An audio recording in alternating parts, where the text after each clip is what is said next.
Hello, everyone. Welcome to the Johns Hopkins School of Education, Master of Science in Education, International Teaching, and Global Leadership, also known as ITGL, virtual webinar. My name is Tanya McMillan, and I am an admissions coordinator here at the School of Education. Also joining me today, I have my colleague from the Office of Admissions, and she will introduce herself. Good morning, everyone. My name is Sion John, Assistant Director of Admissions here at the Johns Hopkins School of Education. Welcome. Also presenting today, we have Program Director, Dr. Richard Weisenhoff, and Program Administrator, Ms. Betsy Mayotte. Before we get started, I would like to cover a few housekeeping topics. First, today's webinar is being recorded. We will be able to share a link with you after the event is complete. Also, please take a second to ensure that your microphone is on mute and video camera is off. There will be a Q&A session at the end of the presentation. Please type your questions in the chat box and we will read and answer your questions. Next, I would like to share the agenda for today's presentation. We will begin the presentation sharing an overview of the Johns Hopkins School of Education. Then Dr. Weisenhoff and Ms. Mayotte will go over the details of the ITGL program. Lastly, we will cover admissions requirements, financial aid, and leave the floor open for questions at the end. I will start with some quick facts about the Johns Hopkins School of Education. We are one of 9 schools at Johns Hopkins University. We began offering college courses for teachers in 1909. And then became our own school in 2007. We are proud to share that the Johns Hopkins School of Education is consistently ranked one of the top schools in education by the U.S. News and World Report. For school enrollment, we have approximately 2,367 students and offer more than 27 graduate programs, which includes doctoral, master's, and graduate certificate programs. We also have a strong network of over 22,000 SOE alums. Moving on to our faculty introductions, Dr. Weisenhoff is the faculty lead for the ITGL program. He received his Doctor of Education from the University of Maryland, College Park. His research focus is using technology to deliver personalized learning. Dr. Weisenhoff's prior experience also includes being the Executive Director of Academics for the Baltimore County Public Schools.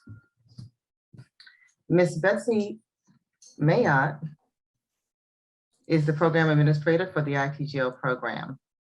Her prior experience includes Associate Dean at the School of Education, Vice President at Thompson Prometric, Director at the School of Education, and Director of Development at Stevenson College. At this time, I will hand the floor over to Dr. Weisenhoff for the ITGL program presentation. So welcome. Let me talk about the ITGL program, and I'll talk about the academic features as the faculty lead for the program. So as you can see from the slide in front of you, we have some very specific objectives in mind when we're talking about ITGL. What we're looking to do is to pair international educators such as yourself. And we want you to be, the key word here is leadership. What we really want to focus on in this program is you becoming a leader in the field. We want you to be innovative. We want you to think about being able to change schools, to change school systems, to change the environments that you'll be working in. And to really think more globally than locally. I'm going to speak to specifics about the program, but we really have 2 types of courses. We have our core programs, courses that all students take that provide a real depth of background in education. And then we have focus area courses, and those were the ones that you'll take based upon whatever particular focus area you're in. The idea is that we're looking to build a foundation for you that's going to have both theory, which is very important for us, but also the practical side of it. And it's done through 3 semesters of coursework and that practical experience. So why would you consider coming to Johns Hopkins University at the School of Education and work within ITGL. We have some really unique features to the program, and I want to just share a few of them right now with you.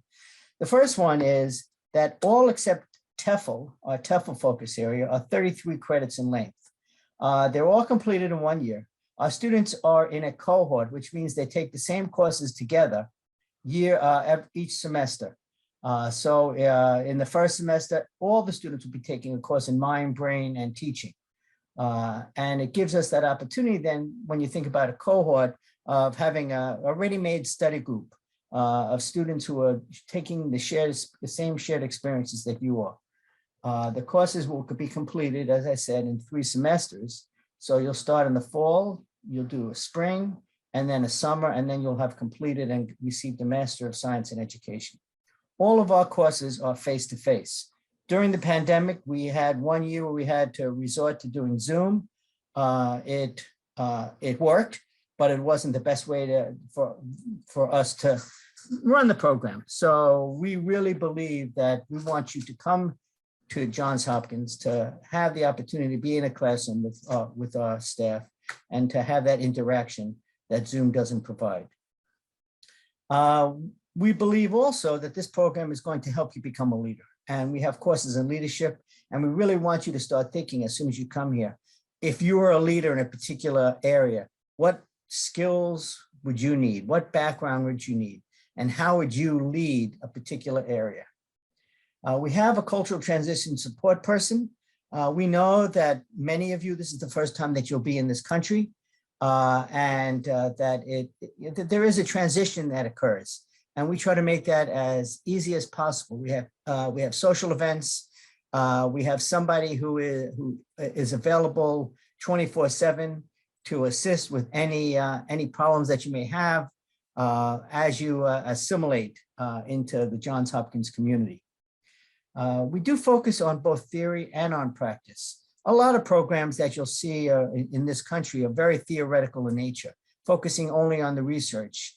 What you'll find in our program is we take all those theories, we teach them in the classroom, and then we also provide practice. We give you the opportunity to go out into the community and to see how it actually is how those theories are being implemented in different settings.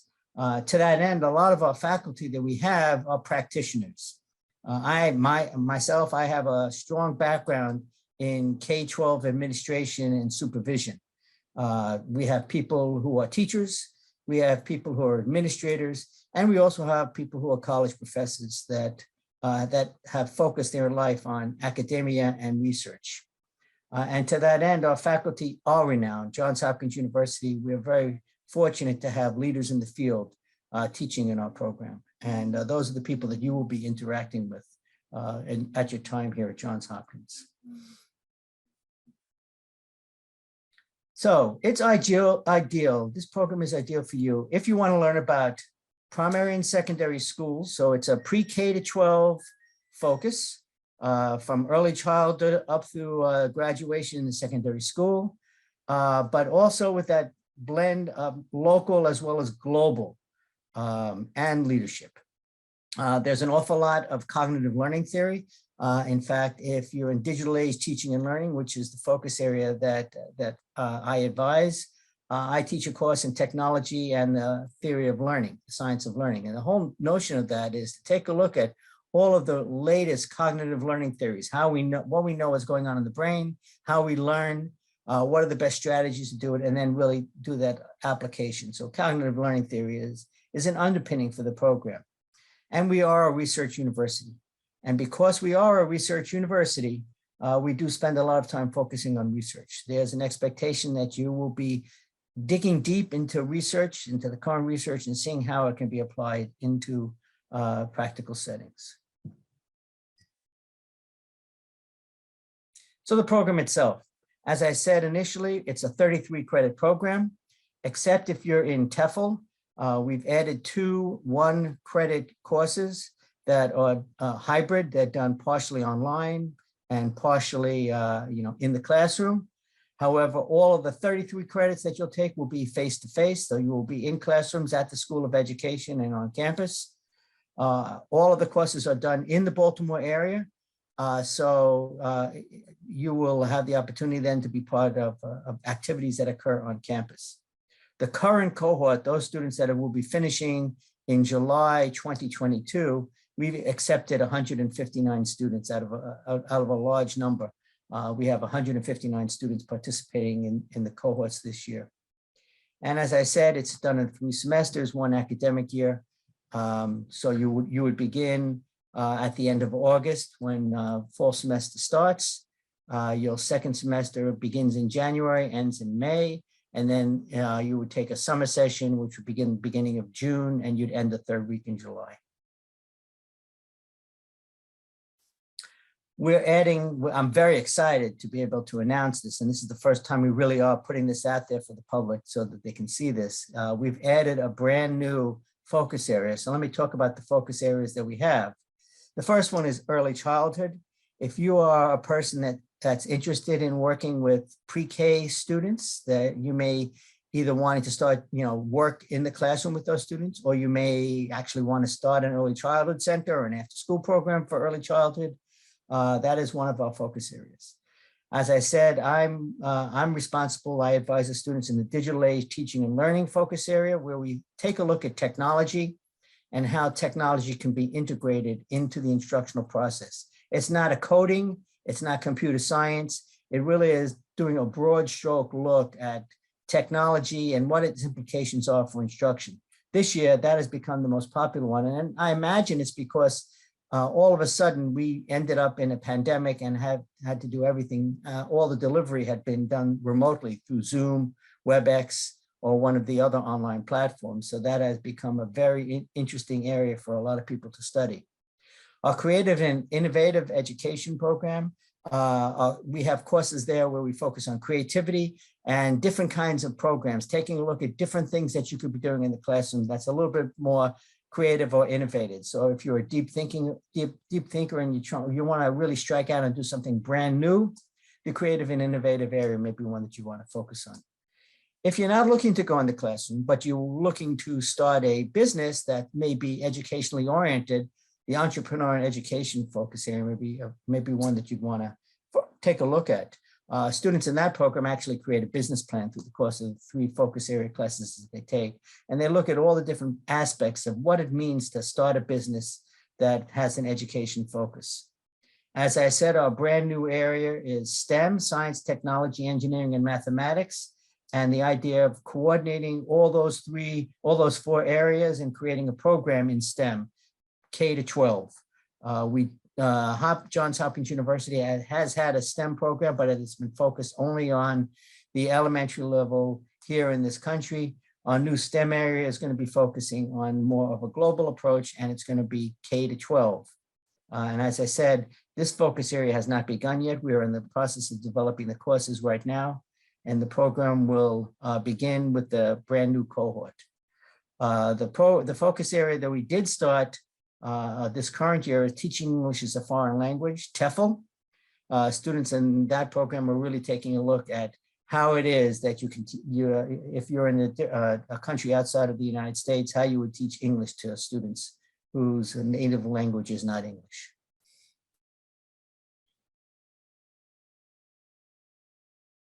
So what are the advantages of joining the ITGL program here at Johns Hopkins University?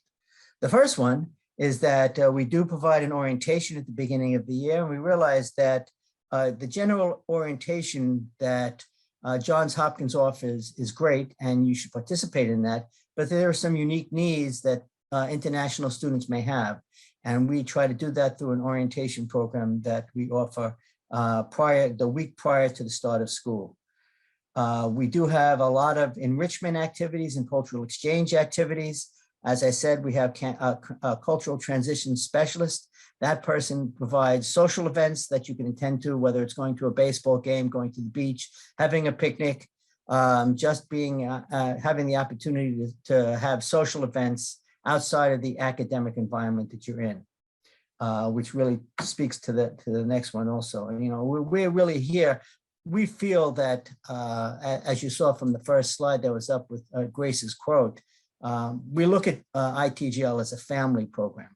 We become your family when you're away, and we're here to really support you in any way that we can to make the transition easier here and to make you feel comfortable being in, outside of your country. We do blend formal and informal learning. The formal learning is what takes place in the classroom with the faculty and you participating in classroom activities. But we also know there's a lot of informal learning that occurs, whether it's through student associations that happen at Johns Hopkins University, or through the opportunity that we have with extended learning, where you have to do experiences outside of the classroom that focus on the area that you're interested in. So for example, we have a group of students who are in the digital age teaching and learning program focus area, and they're interested in take a look at how museums could be integrated digitally into the classroom. So they are planning on doing 7 different experiences during the course of the time they're here, where they're going to be visiting different museums and then writing reflection papers on what they think and presenting what they think can be done to bring the museums into the classroom. We have students doing all kinds of different activities that are really much more informally based, not as structured, where the students get to choose those things that are of interest to them. An important part that we realize is that English is not your native language. I'm very careful to ensure our faculty understand that while we expect you to be able to write well, that there may be some grammatical issues, there may be some transition issues that you have understanding the English language, since it's not your native language. So we have tutors that are available at no charge to you, and they're available to review your papers, to help you understand the work that we're doing in class. And it's a service that we provide free to all of our ITGL students, because we know that a lot of the work that we talk about is high level, and you may not understand all of the words. So we're here to help you with your papers and with understanding the material. So how do we structure a Master of Science in Education in 3 semesters? And where many programs are much longer than that. You can see the way we break down our courses. There are courses you take in the fall and in the spring and the summer. So when you come here in the fall of 2022, you would take 3 3-credit courses, 1 2-credit seminar, and then 1 extending learning course, which is a non-credit course that is that informal learning that I was speaking to. That's a total of 11 credits that you would take. And we purposely have less credits in the fall because we know that you're transitioning into this country and we don't want it to be too much of a heavy lift for you. In the spring, we do you'll complete 14 credits. So instead of the 3 3-credit courses, you'll take 4 3-credit courses. You'll continue with the 2-credit seminar, and you'll continue with your extended learning. And then during the summer, you'll take 2 3-credit courses, 1 2-credit seminar, and 1 extended learning again. So for a total of 8 credits. And that's how you would get your 33 credits. If you're in the TEFL focus area, then you, in addition to that, in the spring and in the summer, you would take an additional 1 credit course, that course that I was talking about that's hybrid, where some of it is done in the classroom and some of it is done remotely. There are 3 types of courses that you would take within the program. The first type of courses are those courses for any student who's receiving a Master of Science in Education. There are 3 courses that fall within that realm. So there are 3 courses that any student that is getting a Master of Science in Education must take. And we call those our MS Ed courses. I will say this now, but I'm not sure if it had been said prior to this, but when you do graduate from this program, you will receive a Master of Science in Education degree. You will not see ITGL on the diploma or transcript, nor will you see the focus area. It is a Master of Science in Education. So that is why we have those required courses.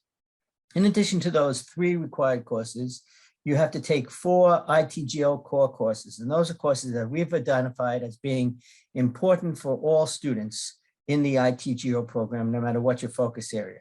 Things like global analysis, global policy analysis, mind, brain, and teaching.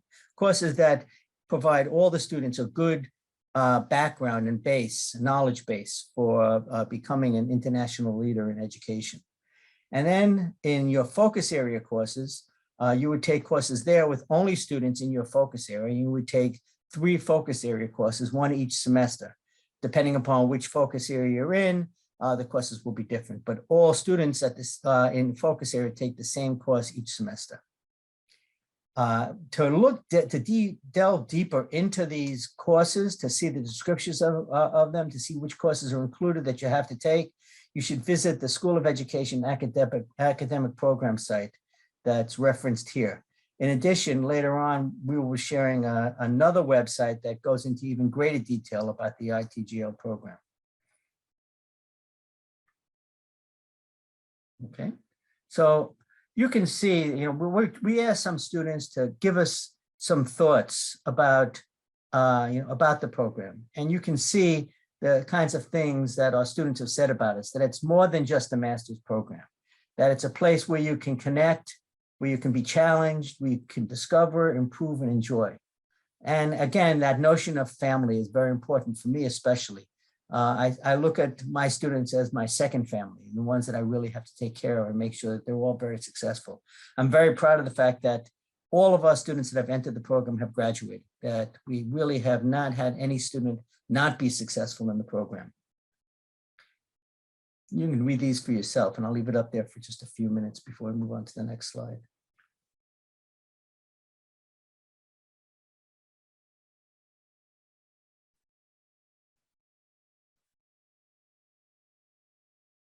Okay.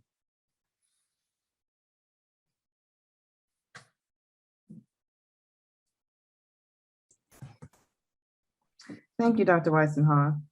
Next, we're going to continue by going over the application requirements. Applicants must submit a completed application, which can be found on our website. Please keep in mind there is an $80 application fee when you submit your application. You also need an updated resume or CV. Next, an essay must be uploaded. Please visit our website on the admissions webpage to learn more about the essay portion of your application. 2 letters of recommendation are also required.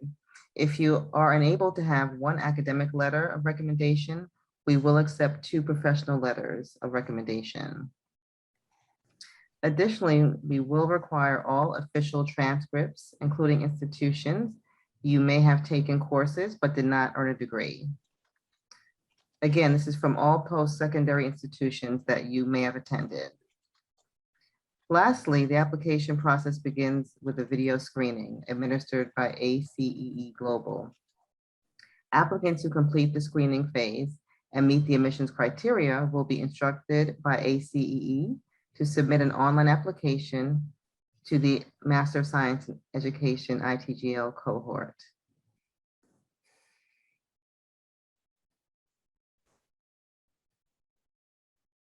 For fall 2022 admission, applicants are encouraged to complete the application requirements as early as possible before the program reaches capacity.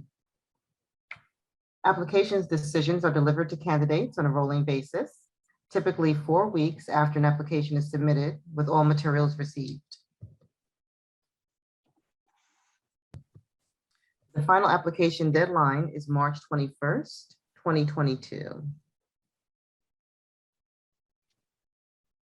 There are a few additional steps you will need to take in order to complete this application process if you are an international student.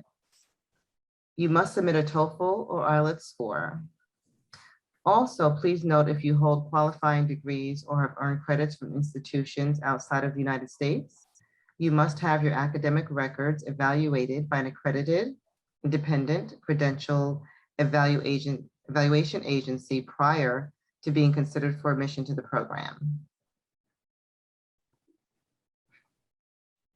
If you're interested in applying for financial aid, we strongly encourage you to apply for financial aid when you start your application. Please note the recommended submission date of the FAFSA application form is March 15th, 2022. Please visit our website if you have any questions relating to financial aid. You'll find contact information for the Office of Financial Aid and details of loans and scholarships that are available as well.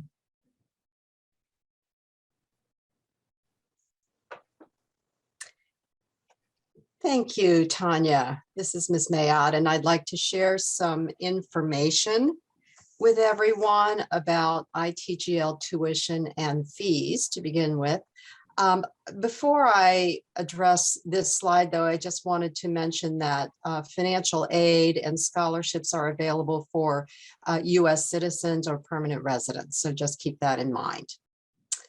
So the information that you're looking at here is also available on our website, and the tuition for the program, as you can see, for the full three semesters is $50,400. If you are in that TEFL focus area, it's slightly more because, as Dr. Weisenhoff said, there are 2 additional credits in that program. All full-time international students are required, all full-time students are required to purchase JHU insurance while they are students at the university. We always estimate the cost of that insurance, and so that would be $4,000. Students in our program also pay a technology fee, and that's $1,500. You already heard Ms. McMillan talk about the application fee, and that's $80. And the total mandatory fees and tuition you can see there at the bottom. The tuition includes the non-refundable tuition deposit of $3,000, and that non-refundable tuition deposit is due when an applicant accepts admission.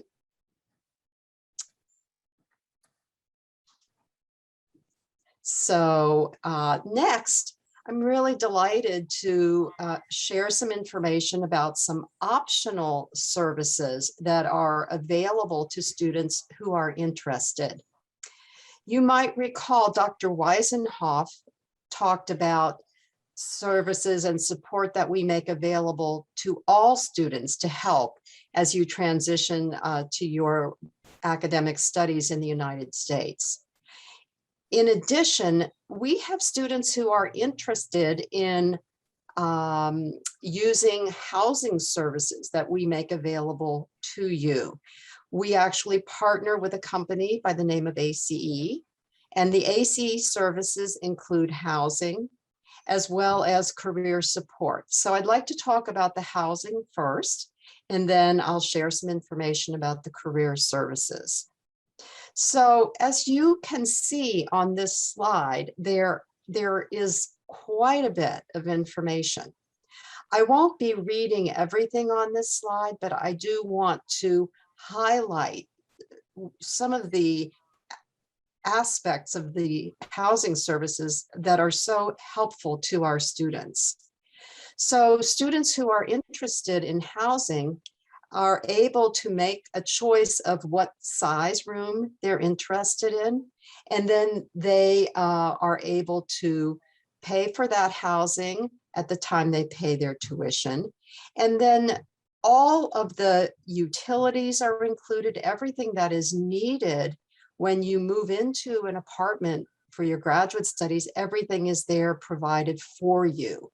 So one of the things about Johns Hopkins University is that we do not provide housing. The university does not provide housing for graduate students.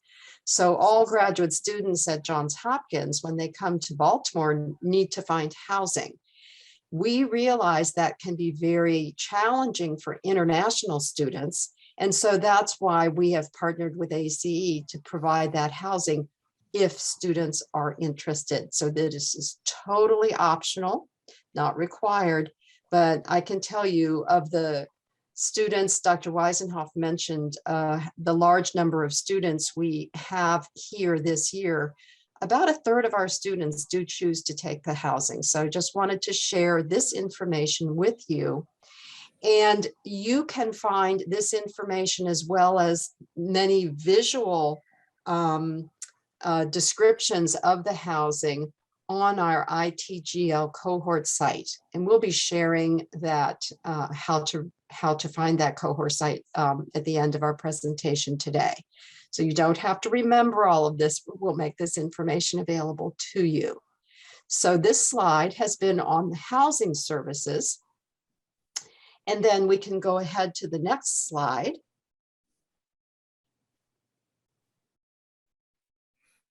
And on this slide, I wanted to share some information about career services that some of our students choose to participate in through ACEE. So one of the important aspects of the program that you heard Dr. Weisenhoff talk about is that we are trying to provide a graduate program that's going to prepare our graduates to leave the program and then be able to find some, how you will apply that either in a work or an internship experience. So one of the things you can do is work with ACEE, and they can help you with a career assessment in the beginning and working out a plan that you would participate in over the course of the entire year in the program. You can find more information about the career services, and this would be available on our ITGL cohort site. I'm seeing quite a few questions come into the chat, and we're delighted that you're asking questions. And as we come to the end of our slides this morning, we'll have a Q&A session, so we'll be able to answer all those questions.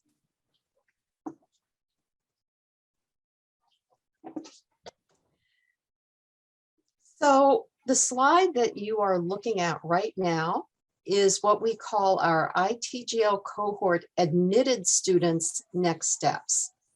So we won't go into a lot of detail on this right now, but we want you to know that at the point in time, if you apply to the program, you are offered admission.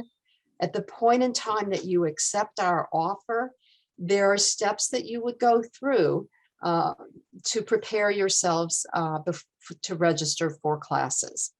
And so the first step when you accept the offer of admission would be to also pay the non-refundable deposit.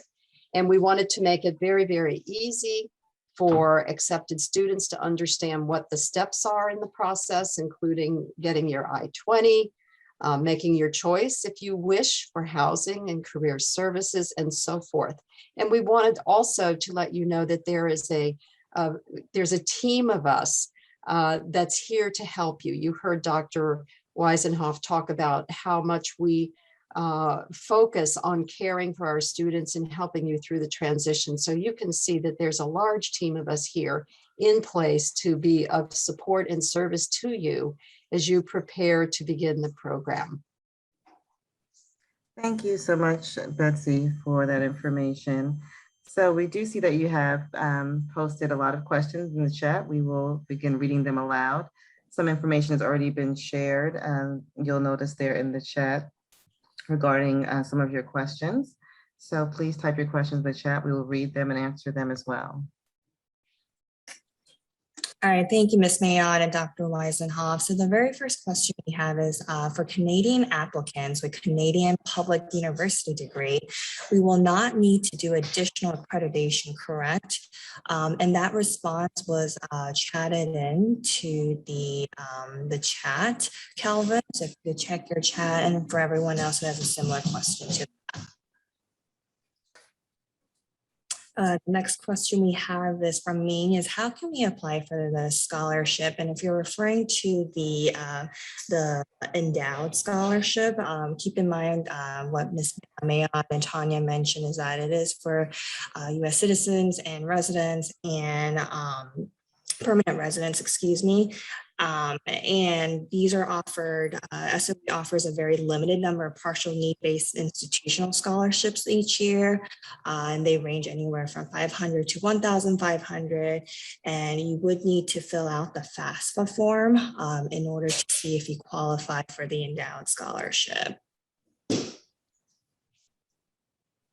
The next question we have from Swampy is, apart from a bachelor's degree where the medium of instruction is English, I have a graduate diploma from Massey University, New Zealand. Do I need to retake my IELTS test and provide the scores? Again, in terms of in order to waive the IELTS or TOEFL requirement, that response was also chatted in the chat box as well. The next question we have from Calvin is, could you tell me a bit more about the student diversity and class size for the upcoming year? And Ms. Mayotte or Dr. Eisenhoff, we want to talk a little bit about the class size for the ITGL for the upcoming year. That'd be helpful. Yeah, sure. I'll say a few words about this, and then Dr. Weisenhoff may want to chime in as well. So if we're talking about the current year, the students who have just started, as Dr. Weisenhoff said, we have 159 students who have just started this program. So there's diversity in many ways. So let me begin by just mentioning, in terms of the focus areas, there's a nice spread of interest across all our focus areas. We have, I think we would say most of our students are a few years out, or maybe just having graduated from undergraduate, but we also have some older students who are continuing their education as they are looking at their professional development. Most of our students this year are from China, but we also have students who come from a variety of other countries. So we do have students who, I'll just mention a number of the countries. So Kazakhstan, India, Canada, Taiwan, Thailand, yeah. So it's really Singapore, yeah. It's very exciting to us to see that continue to grow every year. Dr. Weisenhoff, would you like to add any more to that? No, we really we love to have as much diversity as possible. ACE, our partner in the program, provides a lot of information at conferences throughout Asia, and we're hoping to continue that whole notion of diversity. However, as Ms. Mayotte said, a large number of our students do come from China. Thank you, Dr. Weisenhoff and Ms. Mayotte. Next question that we have, a follow-up question, it looks like from Kelvin. So I just need to ask the school to send you the transcripts. Instead, I upload the official one, correct? Okay, so for official transcripts, we actually need those to come directly from the issuing institutions to our Office of Admissions. And those can be sent either electronically, which is preferred, or by mail. But definitely, if your school has the capability of sending them electronically, you will see that information on our website and also within the online application form as well. The next question, so we have a few questions from King. I am glad to know this is a MS Ed, and I have 3 questions regarding this. Is practicum included in the program is the first question. Okay, so I'll answer these questions. Is a practicum included in the program? We have a seminar, and the seminar is the opportunity where students actually work on their extended learning activities. We have speakers from around the university and the area come in. Yesterday, we had a national speaker come in to speak to our students about universal design for learning, which is something that's prevalent here in this country. So students who complete the program don't have to complete a dissertation. What they do is they complete activities through a digital portfolio, and the digital portfolio has what we call task cards that are based upon the courses that students take. So I guess a practicum would be very similar to our 2-credit seminar that we do each semester. regarding the second question, which is the educational research methodology. So my doctorate, I did a qualitative and a quantitative dissertation. So I was looking at both, I used survey methodology and did a deep dive into the results for the quantitative side. But then I also used a case study approach. I think that you're going to find we have a course called Action Research and Education that students take their last semester. And the professor in that course really provides both types of research methodology to the students as they develop research projects. So we really think that from my personal perspective is I think that you need to be familiar with both quantitative and qualitative research methodology. So we do focus on both of them. And then the other question is, there are 6 focus areas that you mentioned. Are those the core courses of the program? So as I said, students must select one focus area. You cannot be in more than one focus area. And in the focus area, you take 3 courses, each course being 3 credits. So that's a total of 9 credits that are specifically in the focus area. And I can't, you'll need to make the decision when you apply for the program. You'll have to tell us which focus area you're interested in. You have the ability to change the focus area up until 2 weeks prior to the start of the program. But once the program begins, once you enroll and start taking your classes, you must remain within that particular focus area. And it's a total of 3 courses, 3 credits each. That's nine credits that are in the focus area. Thank you, Dr. Weisenhoff. The next question we have from Calvin is, I am a graduate for 10 years, so I have very limited knowledge in science. Would that be a problem of learning science subjects? BA graduate, excuse me. Well, so it's not a science course. It's a course in learning theory. So it's a science of learning theory. So it is not based on science at all. I'm sorry if I confuse the issue when I describe that particular course. It's not a science focus. It really is a focus on how students learn and connecting brain research to what happens in the classroom. Thank you. The next question is, will decision of attending this program be a good idea of preparing grad school program? I'm not sure what. We might need some clarification. Yeah, I don't understand the question. Yeah. And feel free to private message us if you want to do a follow-up on that. Okay, the next question we have, may I ask if the program is more inclined or have a preference for those newly graduates or those with pretty much experience? I have worked for almost 10 years. I'm wondering, I'm scrolling down to read the rest. I'm wondering if that would pose a disadvantage in my application. Not at all.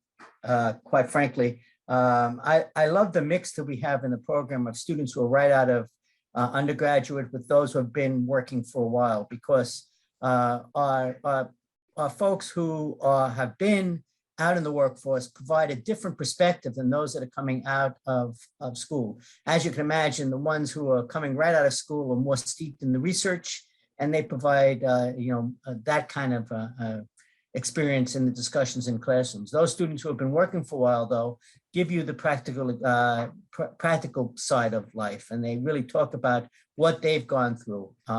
We've had students who are 39, 40 years old in the program, as well as students who are 22, 23, 24, right out of undergraduate. And I personally think the mix is wonderful. I think that the mix is just, it really makes for a lively classroom discussion. Thank you, Dr. Weisenhoff. Next question we have, could you please provide a rough direction, for example, main focus and some suggestions for the interview? Ms. Mayotte, do you have any insight on that? Yes, let me say a few words and then certainly Dr. Weisenhoff will speak. As you all heard when we described the requirements for admission, One of the requirements for admission is a screening session, and that screening session is done with ACE. And the screening session is particularly designed for assessing English language proficiency. We also expect that as our applicants go through that screening session, they're able to talk about their interest in the program, perhaps their interest in a specific focus area, but it is not an interview with the actual admissions committee. So I just wanted to make that distinction. And I would ask Dr. Weisenhoff if he'd like to add anything to that. Sure, I'd be glad to. So, I'm on the admissions committee, and I pretty much have, I try to make the final decision as to who we accept and don't accept in the program. And we really take a look at a holistic approach to deciding on each candidate. The screening interview that occurs is recorded, and I take a look at each interview. There are seven questions that are asked every candidate. I listen to each question very carefully because I want to see what you're saying. I also read the essay that you must complete. In addition, I take a look at your transcripts, and I want to see the courses that you've taken and how well you've done in them.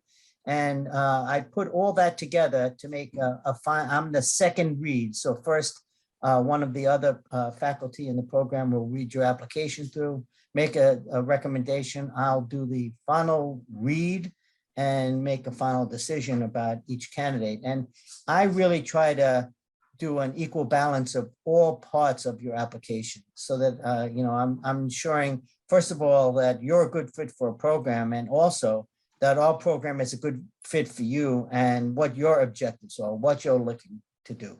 Because I don't want people coming who are unhappy because they're looking for something completely different than we're really providing within the program. Thank you, Ms. Mayotte and Dr. Weisenhoff. Another good question we received is, if we're interested in 2 focus areas, are we allowed to take courses from both focus areas? So that's a great question, and I get that every year.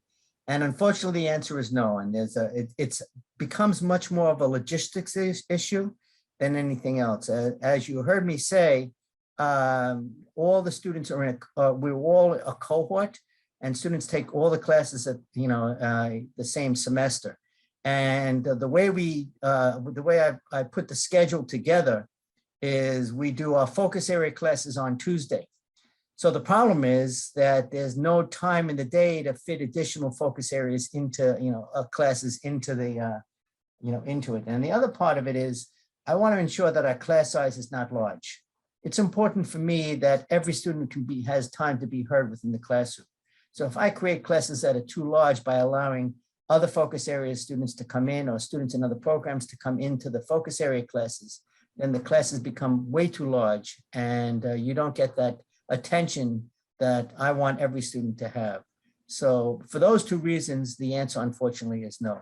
The other part of it is you need to know is that the courses build upon themselves. So you'll take a course the first semester, one the second semester, one the third semester, and the knowledge from each course is building upon the knowledge in the previous course. So you can't really hunt and peck and pick the ones that you're interested in. Thank you, Dr. Weisenhoff. Next question we have, for TEFL graduates, are their future target students limited to K through 12, or they could even teach adults English? Of course, they can teach English to adults in addition. I think that when you take a look at the program, we have students who are interested in going into business. They're interested in going into teaching college level, or they're going into teaching in pre-K-12. So, we really are not trying to limit it to K-12 for TEFL. So, the courses that we've developed for that particular program work with adult learners as well. Thank you, Dr. Weisenhoff. Should you have any questions relating to your application, please contact me, Tanya McMillan. I'm the missions coordinator for the ITGL program. For any program-related questions, please contact Ms. Betsy Mayotte and Ms. Carol Herman, academic program coordinators for the ITGL program. So it looks like there are no more questions. I'd like to thank everyone for joining us today and for your interest in the Johns Hopkins School of Education. Thank you, Dr. Weisenhoff and Ms. Mayotte as well. And we look forward to hearing from everyone. And if I may just add another word of thanks, and I'd like to direct everyone's attention to this final slide where we say for more information specifically about the ITGL cohort, we've set up an ITGL cohort site. And you can see the URL is right here. You don't need to copy this down right now because you will receive this recording as a follow-up email, and also the recording of today's information session, this morning's webinar. This will be available on our website, on the ITGL website. So we want to make this information available to you in many, many formats. And so you'll have an easy way to follow up. We know we've shared a lot of information this morning and today, and we're just happy that we've had this chance.